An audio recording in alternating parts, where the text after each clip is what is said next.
And ladies and gentlemen, welcome back to another edition of Press Corner, where me and my fellow journalists, columnists, as well as other esteemed guests round up the most important topic and headlines of the week. Now here in Press Corner, we celebrate the privilege of a free press by having a diverse panel of opinions, and we let you be the judge. Now, without further ado, let's introduce our guests, starting with the ladies. Małgorzata Zawadka, a journalist, and on my right, we have Agnieszka Wolk-Łaniewska, Editor-in-Chief of Nie, and of course, Jo Harper, our journalist, and also Jakub and Mielnik from Prost. So, guys, without further ado, let's get to the first topic of the day. We know that Germany is closing its borders starting tomorrow. Now, this move has sparked some widespread controversies, and some are saying that this might even embolden the far right. Without further ado, let's take a look at a report first to find out more. Germany is on edge when it comes to migrants. Today, another Syrian was arrested in Bavaria. He allegedly planned a machete attack on soldiers. Last week, it was a 29-year-old Albanian. He was arrested after threatening to kill police officers in the town of Linz am Rhein, situated south of Bonn. He is suspected of sympathizing with the Islamist terrorist group ISIS. In addition, there was of course the Solingen stabbing attack at the end of August that saw 3 people dead and involved a suspect from Syria. The 26-year-old was arrested after an extended manhunt.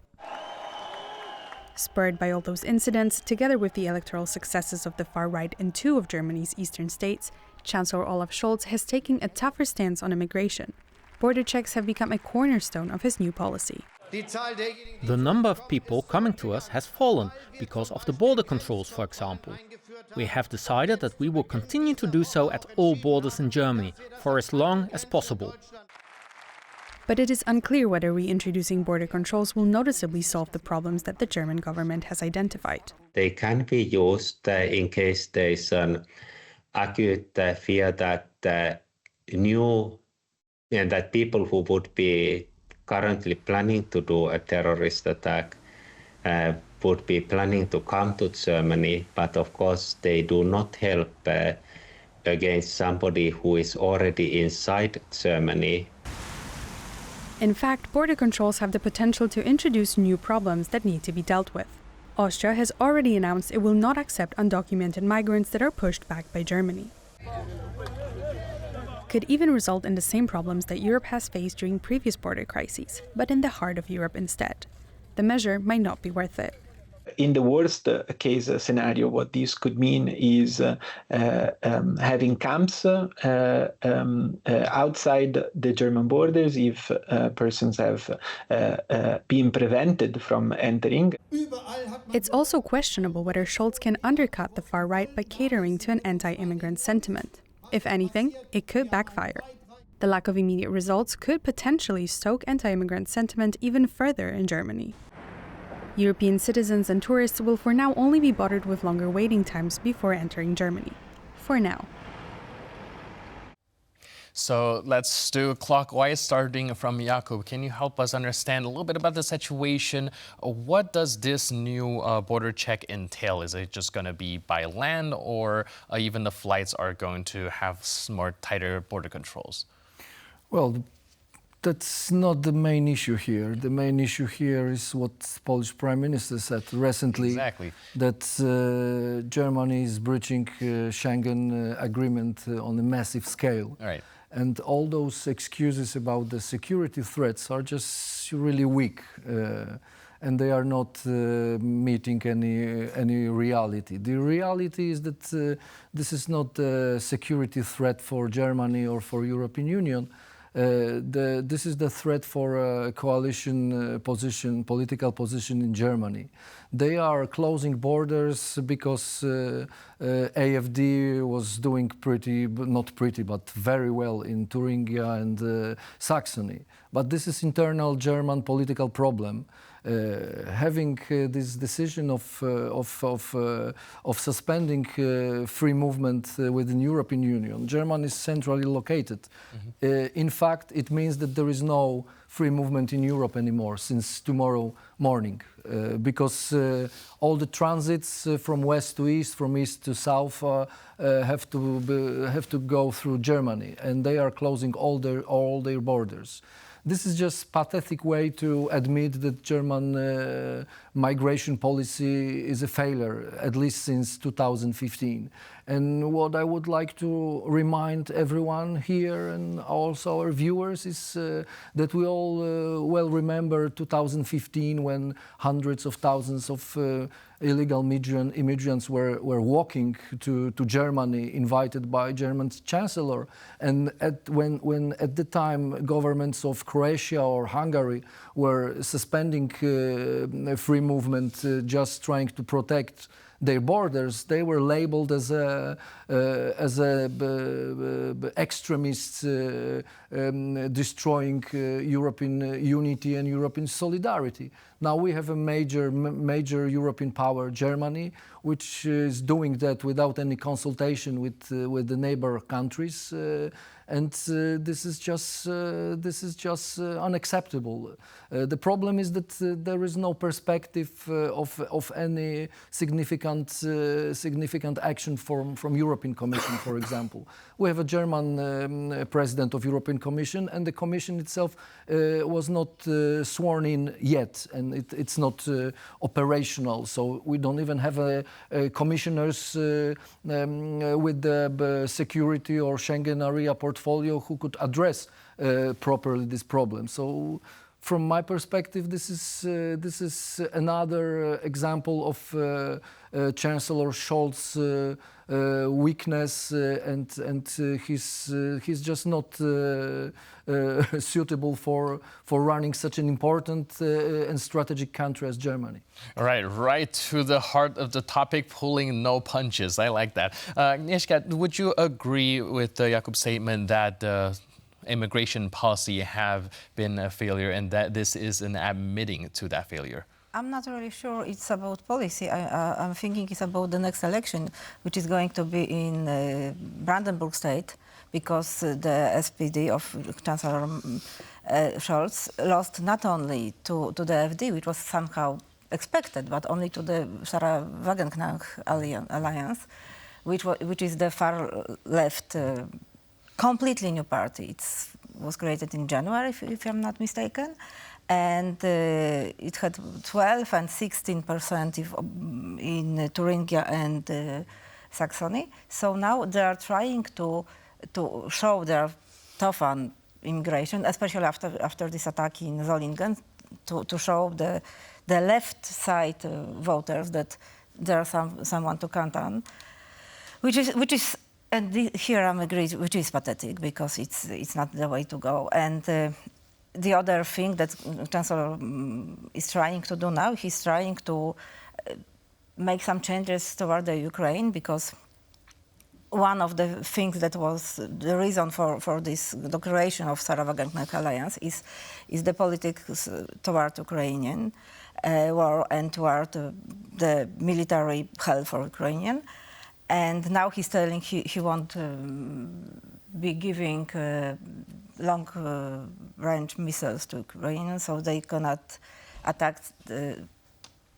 Russia. Mm-hmm. So I think he's really trying to do anything to do not lose the elections in Brandenburg state, in which the left, the Social Democratic left, used to win every election. So I think it is pathetic, and it is really not something that he can. It has nothing to do with the European security. You know, absolutely, yes. You are not closing the borders because you have political problems at home. You know, these are like domestic political German problems which were just exposed to whole Europe. Right. And the thing, I think we are in trouble, because the German used to be the adult in the room, and we don't have this adult anymore, because I think under Angela Merkel, she's not from my ideological part of the political scene, but she was the adult, but he's not. And now we don't have any adults in the room in Europe, so we are really in trouble.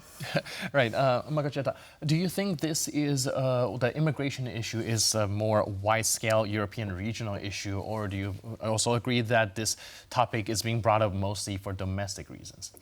Well, immigration, it's a world problem, one of the biggest, and no nation will be able to deal with this problem on itself. So when we agree that this is pathetic and General Chancellor Scholz should not use something that is like a European solidarity sign for his political gains. It's like Donald Trump saying that that the countries has to pay for American security, right? There are symbols of international solidarity that should not be bargained for political gains. However, of course, if right-wing party wins in Germany, there will be no European solidarity. So if the Germany is in trouble, I think that it should be treated as seriously as possible, and the nations, European Union, should come up with some stable, smart, practical and real program for immigration, but because it is an issue and it will grow, it will not go away. So I treat it as a symptom of something that we know about this for many years. And for all critics to Angela Merkel, well, she did help millions of people, and so maybe now Germany is such a bad shape because of Germany this. in the same time. I mean, you know. However, she did. What we are facing right now is a clear consequence of Chancellor Merkel policy. Yes. They are facing with that on the however, political level. However, just this criticize. Is like, yes, I fully agree, but only criticism will not do anything good, because it's also, we have to show European solidarity to Vladimir Putin, and it also looks like there are these rifts in, countries supporting each other. So, as I agree, it's a symptom of Olaf Scholz's weakness and of weakness of the German policy on immigration for years. But there has to be done something, and we have to show our, I don't know what, to be honest. I don't know, because this is an absolutely heart-wrenching problem, and the immigration will not go away. It will just get stronger. Right, definitely. It's a situation that's not going away. Jo, so what do you think about this situation? Like Małgorzata has just mentioned, perhaps, kind of portraying this just as domestic policies hurts national unity. However, if we don't help kind of the domestic policies, we might actually face an even harder unity issue. That's exactly a unity issue within Europe. You mean a very much European so. unity issue? Małgorzata just mentioned this might cause a rise of parties that are more Eurosceptic, right? Of course. But you might have a coalition of nationalist parties who share a kind of common interest in. Right. That may be the unity of the future, right? I mean, I think the issue, or another issue that we haven't really talked about. I agree with what you said. Generally, I think it's a threat. I think it's the reason for this, the underlying reason is domestic politics. Scholz is weak. He wants to show that he's strong. But it's messing with, a fundamental pillar of European unity and so on. I think the issue that we're not dealing with is the extent to which Germany needs immigrants, and Europe generally needs immigrants. I think that's the bigger issue. If you step outside a little bit, I mean, I think there's an underlying element of criticising Merkel's open door policy after 2015. There's a kind of underlying hypocrisy about that, because on one side Europe needs migrants. It's unless we remodel our economies and we whatever, one way or the other, we need for demographic and economic reasons, we need migrants. Question is, how do we control, how do we regulate, how do we manage the migrants, the issue of transportation of migrants.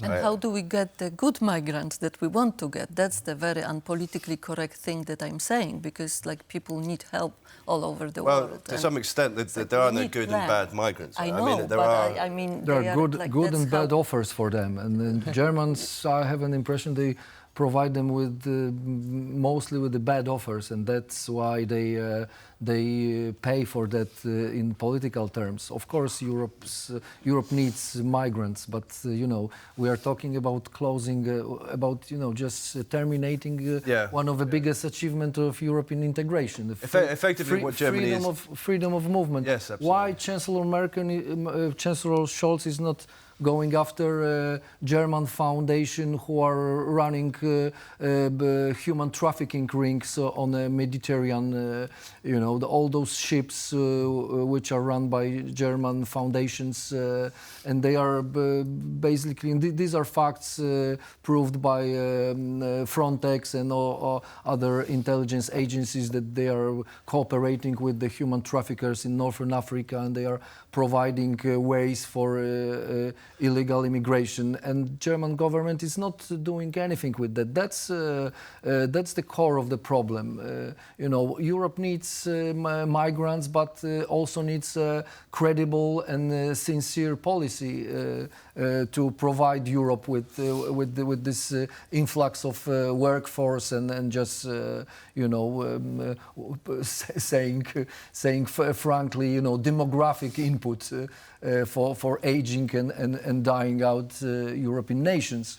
But it has to be organized smartly, and Germans used to run on a reputation of being smart on everything. But we see them collapsing on everything right now. And you cannot be smart all the time. Once you are weakened, if you could talk to any Germans, they were convinced quite recently that they can be smart on everything. The question to Russia. Is also the state of the German economy. The German economy is suffering a little bit. Yeah. I mean, and they have structural reforms that they need to implement over many years, and they've had this massive hit to the economy due to the end of cheap Russian energy and so on.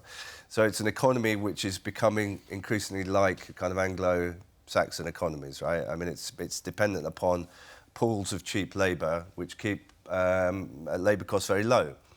And in a sense, you don't have good and bad migrants, because all migrants provide competition for existing jobs, etc. Yeah, so that is one of the elements that wasn't a part of the traditional kind of post-war German economic model. No, what I said, I want to rehabilitate myself. I didn't mean no, I know. I don't have good and bad. It's just that people are scared by people who are unknown, and all, like, we have European leaders who are scaring Europe with immigrants. Yeah, we had it in Poland, we have it in Germany, we have it, and also we have countries who have been hit by immigration much more than in Poland and in Germany.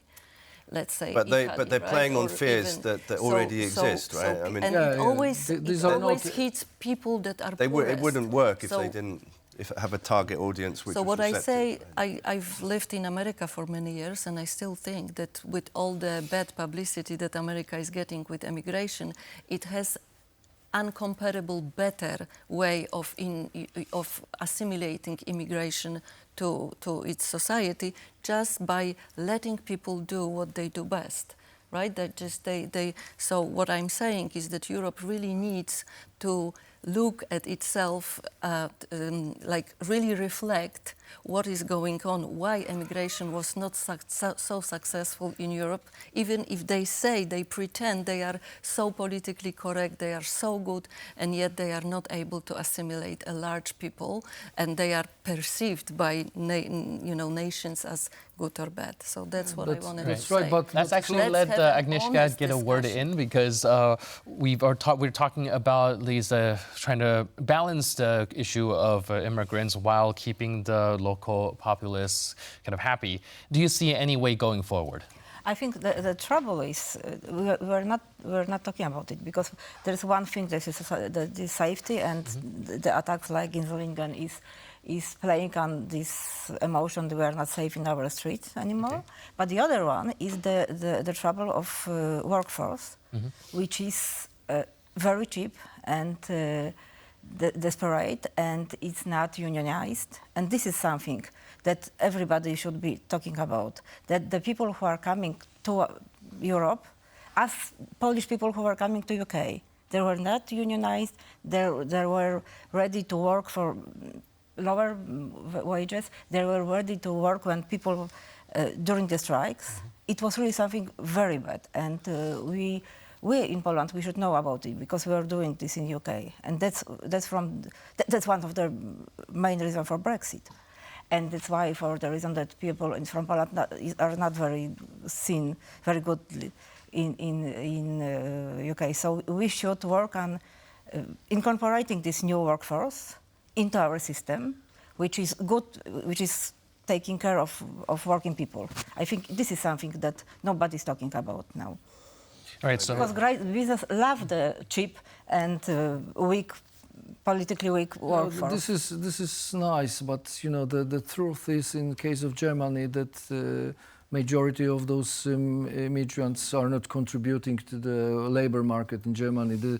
The scale is like 30% of newcomers are participating in a labor market in Germany. The rest, they are just after you know, the generosity of welfare state in Germany, and that's also the source of resentment in Germany, public resentment. As you said, you know, all those right wing and also extreme right, but also extreme left parties' successes in Germany are fed by you know, by just public perception of failed German migration policy. Right. It does seem like as long as you wave a flag of the immigration issues, they can get like significant ground in Poland. I'll just say one thing. I'm not sure about that 30%. I mean, that's Me a. too. I've seen the researches about people who came in 2015, and they were like 30 something. Half of them were under 18. They were kids, though, weren't they? Women and kids. They are not kids anymore. After 8 or. Well, 10 years. maybe the statistics have changed and reflect that. Right? I mean, and it's also not a question of how many people. It's a question of, you know, the extent to which they add value to the economy, right, in terms of productivity or whatever. But do you think that if they are indeed as productive as we portray it to be, maybe the general sentiment against the immigrant won't be that strong? Or do you think there's some other preconceived notion that is making that pushback? Well, I mean, coming from the UK, we've seen what's happened in the last 2 months in terms of the ease with which it's possible to generate antipathy towards migrants is quite alarming, you know. And what does that say? To me, that says something about, specifically in relation to Britain. I'm not going to talk about Germany and Poland, but specifically in relation to Britain, I suspect it's got something to do with a very kind of post-colonial mentality, and there's a certain kind of deep-seated racism that nobody really talks about. You know, you see it with Ukrainians and Poles. I think there is a kind of hierarchy of acceptable migrants. And if you're Muslim and if you're dark-skinned, you're generally, even if you're professionally trained, etc., you're going to be lower down the order. And it's very easy to play on that politically. How much of it is like a racial factor, and how much of it is cultural integration? Because when we talk about Poland and Ukraine, even though we might look at it in ethnic lenses, we can't deny that when it comes to culture, the two are closer to maybe people from the Middle East or Africa.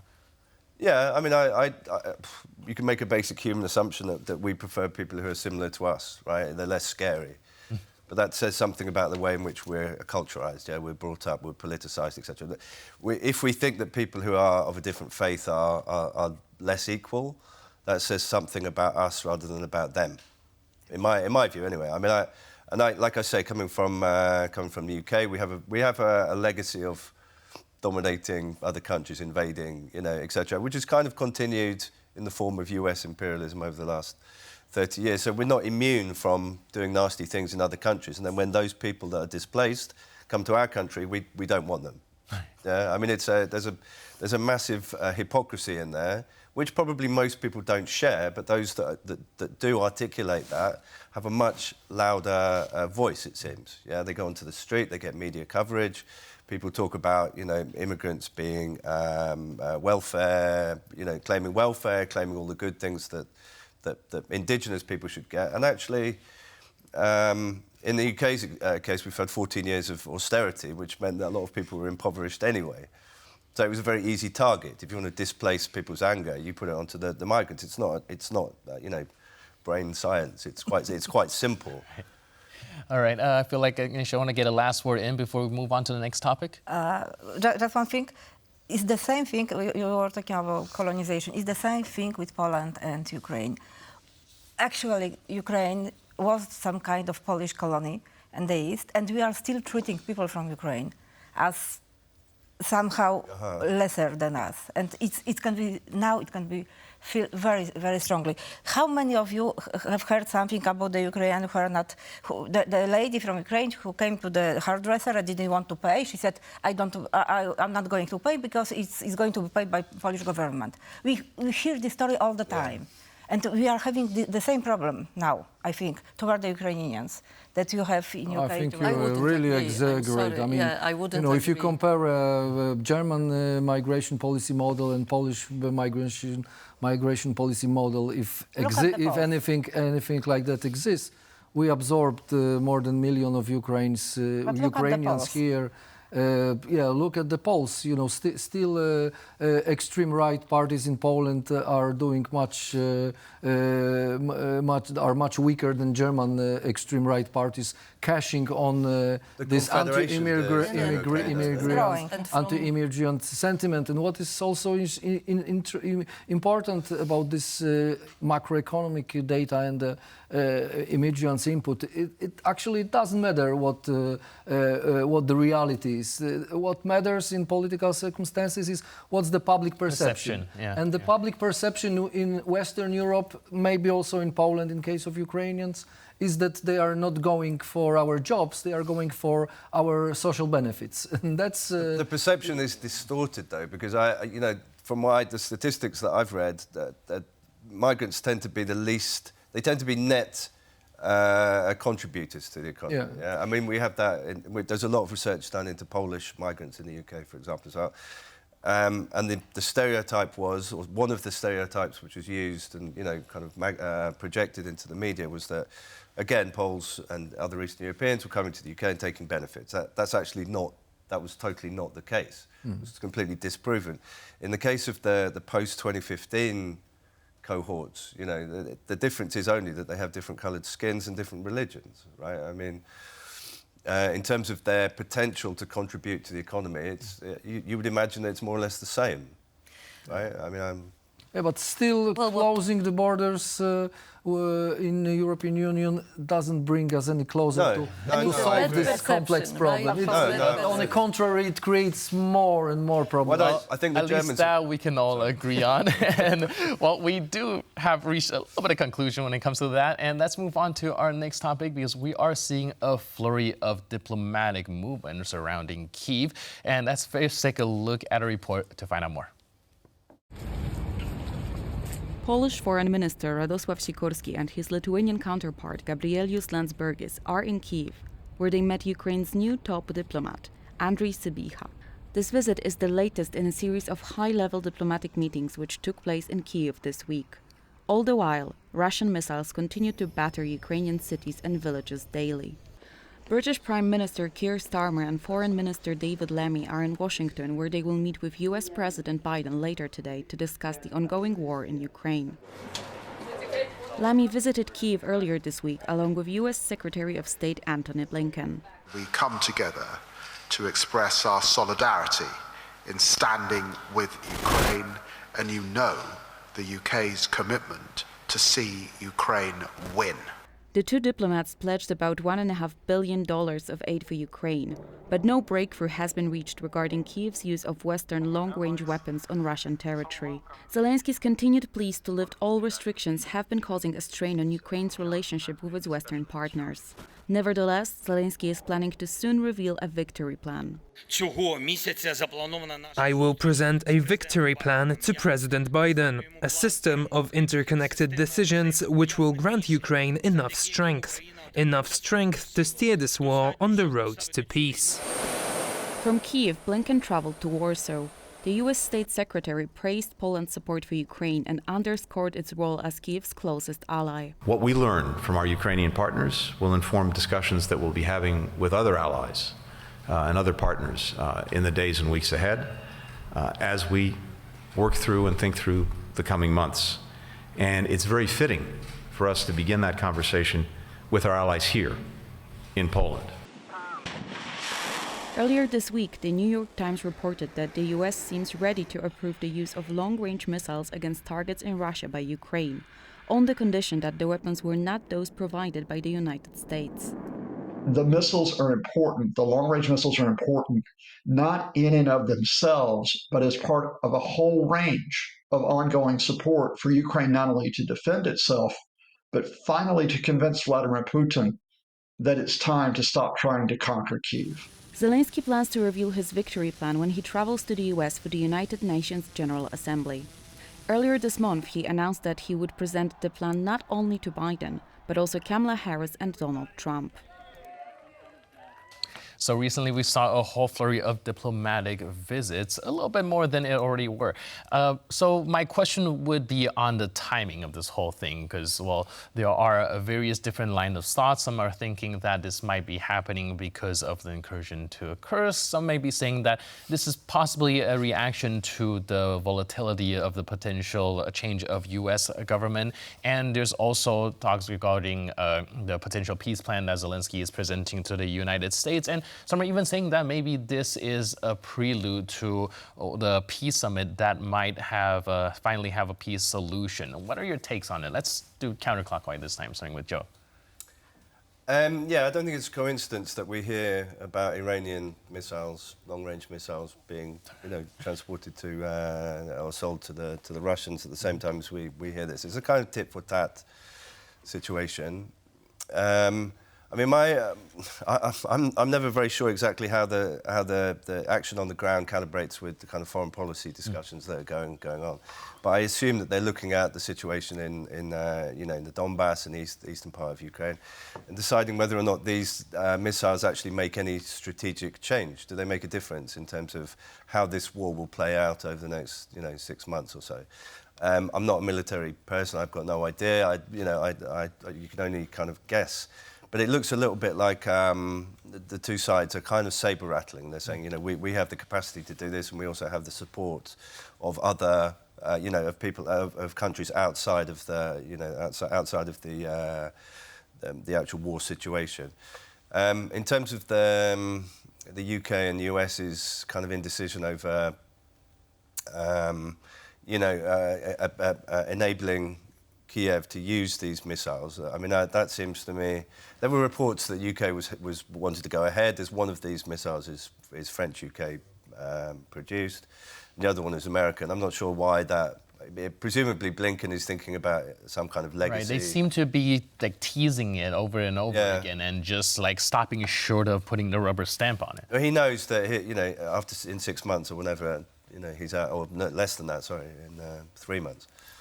2 months, whenever it is, the election, he's out of a job, right? So, in a sense, he could do everything, but he's more likely to do nothing. That would be my, to prevaricate, there's a fear, I suspect, somewhere hidden in all of this, that what happens if Ukraine actually does win this war?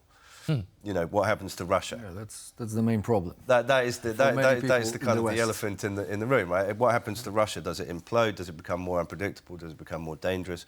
In some ways, it's easier to control, to predict, what Putin might do, even though he's obviously, he's seen to be very unpredictable. But in a sense, his unpredictability is quite predictable. All right, so since we've already invited that elephant into the room, let's actually address it. Do you think that there is a reluctance on the side of the West when it comes to these long-range missiles? The concern of destabilizing Russia and what it might, what might happen afterwards? Well, talking about perceptions, the perception was really bad when Donald Trump would not admit that he wants Ukraine to win during the debate, because Kamala Harris asked him. So, to be honest, I do not have. Of course, the West will not be sure what what to do with Russia and the situation between. But no, I would say that the West really wants Russia to lose. I would not be so cynical to say that they. I can see you smiling. I believe in a goodwill of Americans. Of American, I would say that the reluctance come from really being afraid that Putin will use nuclear weapons. So I would say that like the main. He's like Joe Biden and American presidents, and they really try to, like their first job is to do everything possible to not to get the world into the danger of nuclear weapon. Having said that, this marathon of waiting for Ukraine to be able to use the missiles to the weapon they are getting for like months and not being able to use it the way they need, it really seems crazy somehow. Right. So the explanation there could should be an explanation behind it. The explanation is maybe really Joe Biden is afraid that he will put. It seems like the world waits on the elections. What will happen if Donald Trump will get elected or Kamala Harris? So, and there is no willingness to do anything until that happens. So maybe that's why. But it's really, it's hard to watch. Of course, Poland is very much for letting Ukraine to do whatever it's necessary to win the war. And Radosław Sikorski said it during the press conference with Secretary Blinken. Poland was actually, like I watched the conference, so Secretary Blinken underlined the exceptional role that we are playing in it.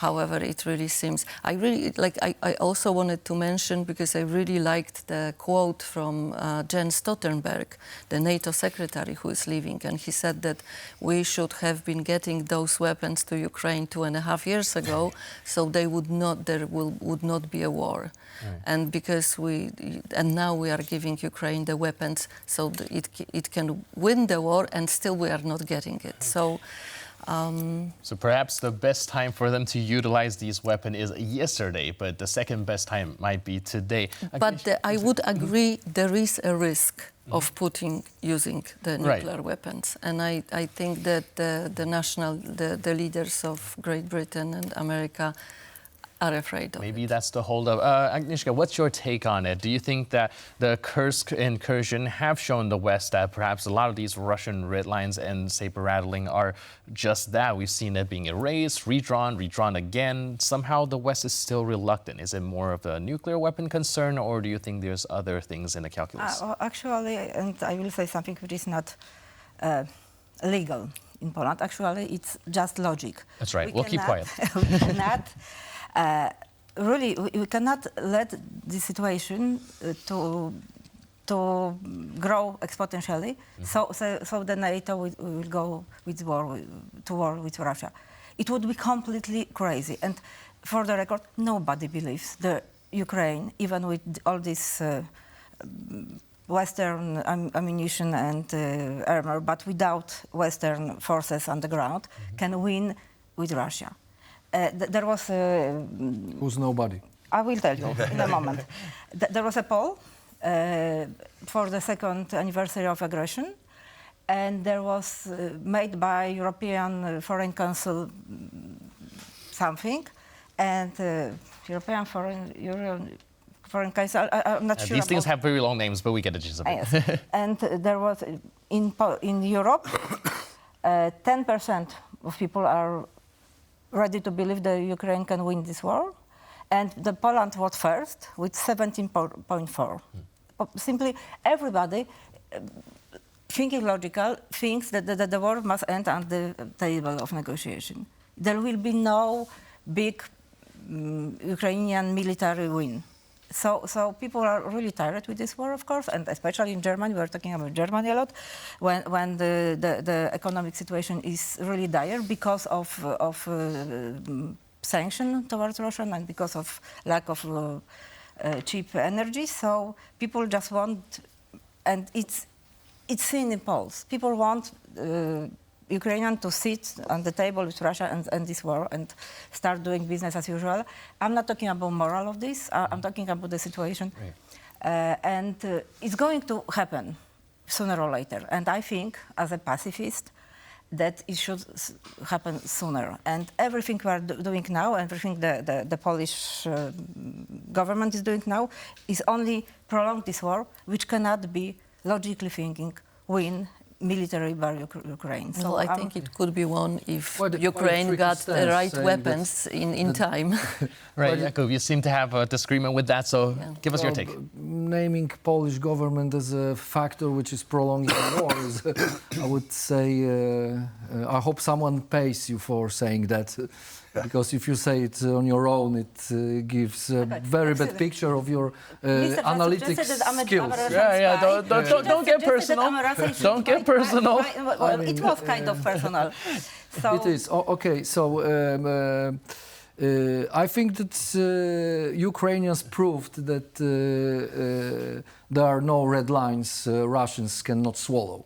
They used long-range American missiles when Russians were trying to open a new front around Kyiv.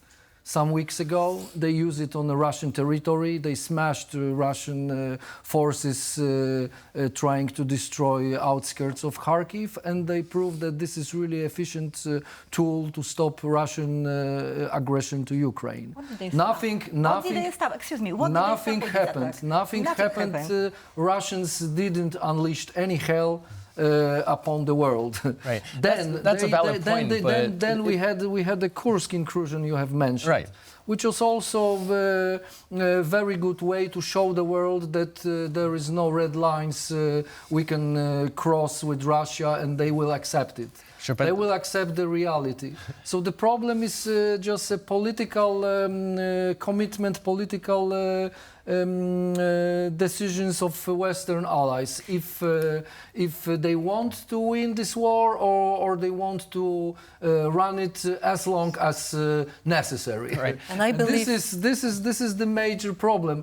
And it's not only because the collapse of Russia. The collapse of Russia is not so important. Soviet Empire collapsed 30 years ago. Nothing bad happened. The world flourished. Many nations flourished, regained their independence, and they developed as a modern democratic countries. Right. So the problem is not the collapse of Russia. The problem is after the war will be won, if it will be won by the West and Ukraine.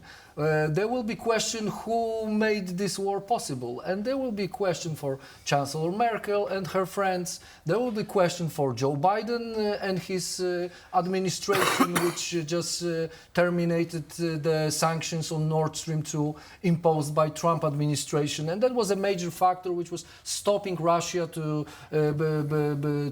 attack Ukraine. Right. So these are. Before we get into that, though, because we are very limited on time, and I would like to give Agnieszka some time to kind of defend herself, because these are very strong words. Right? Everybody who used the word peace in Poland is accused by hoax like Mr. Here to be a Russian spy. I was even told that I'm spied by Russian. It's really sweet, and I'm not going to discuss this because it's really beneath me. All right, let's keep that off the table. But I want to say that I agree. The West want this war to prolong as long as possible, because it's good for the West. It's good. The situation in Russia, if the Russia is weakening, anytime, every time the position of Russia is weakened, it's good for the US. It's good for the military complex. It's not good for Ukraine. So I'm really thinking that everybody... It would be better for Ukraine to give up a part of the territory and that's how integrity the world and independence. That's how the world ends, for the sake of peace. That's quite an interesting solution. Yes, I think peace is more important than anything else. Yes, I think so. But in order to have the peace, you cannot have a crazy people, dictators running the world. But you cannot. And in order to have the peace, you have to be ready to war. It's not crazy, but you cannot eliminate the dictators. You know, in the world. if I see someone who is killing his quite own, a few names. They were eliminated. I would say if you are ready to put your own soldiers into the war, if you are ready to kill others, I would say it's crazy. At least in my vocabulary. All right. What I wanted to say is just that, like, one of these arguments that we need peace, we can do that, whatever, if we help Ukraine, it will bring a third war, is the argument of Donald Trump. Because Biden administration wants to win the election for Kamala Harris, they are scared to do anything more, so not to have this kind of arguments. Right. I would say that's the We'll reason. have to bring this to a landing, but thank you guys so much for all your input and insight, a very diverse panel of perspectives. Really appreciate it. And guys, if you want more of these, please give these people a follow. Very, very amazing insights. But in the meantime, thank you guys so much for watching this edition of Press Corner. I've been your host, Benjamin Lee. For more news and updates, please stay tuned to TVP World.